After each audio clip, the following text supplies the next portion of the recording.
Danmark skal være et samfund, som holder de svage oppe uden at holde de stærke nede. Vi skal stille større krav til dem, der kan, og give mere tryghed til dem, der vil. Men vi hjælper ingen ved at sænke forventningerne og ved at afskrive dem. Det er misforstået godhed, og det skader mere end det gavner. Selvfølgelig skal vi fortsat hjælpe samfundets svageste, men vi skal stadig møde alle med høje krav og forventninger. Vil man skabe de lige muligheders land, skal man behandle alle ens. Reformerne er forudsætningen for, at vores velfærdssamfund kan gå i arv til vores børn og børnebørn. Et sted, vi skal sætte ind, er i forhold til skatten. Skatten er for høj, og det koster konkurrenceevne og dermed velstand. Danmark bliver aldrig et lavskatteland, og det er heller ikke vores mål. Men skatten skal ned, så kommer væksten op. Vores velfærdssamfund skal fortsætte med at være et af verdens bedste og mest veludbyggede. Men selvom den offentlige sektor er stor og dyr, så sker det desværre stadig, at nogen falder igennem sikkerhedsnettet.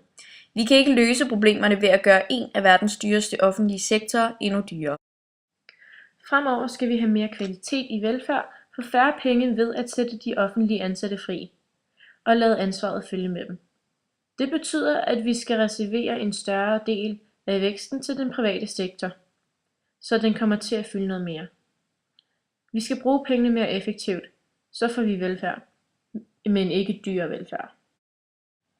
Vi er en del af verden og skal være åbne over for vores omverden. Vi sikrer ikke danske arbejdspladser ved at holde udenlandsk arbejdskraft ude, eller ved at tale om internationale virksomheder som nogen, der blot forsøger at snyde os for skat. Vi har brug for udenlandsk arbejdskraft, og vi har brug for internationale virksomheder.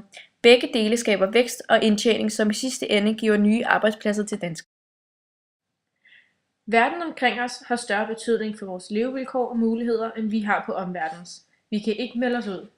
Derfor er tiden fortsat til en aktivistisk udenrigs- og sikkerhedspolitik, og tiden er fortsat til Venstre som Danmarks europæiske parti.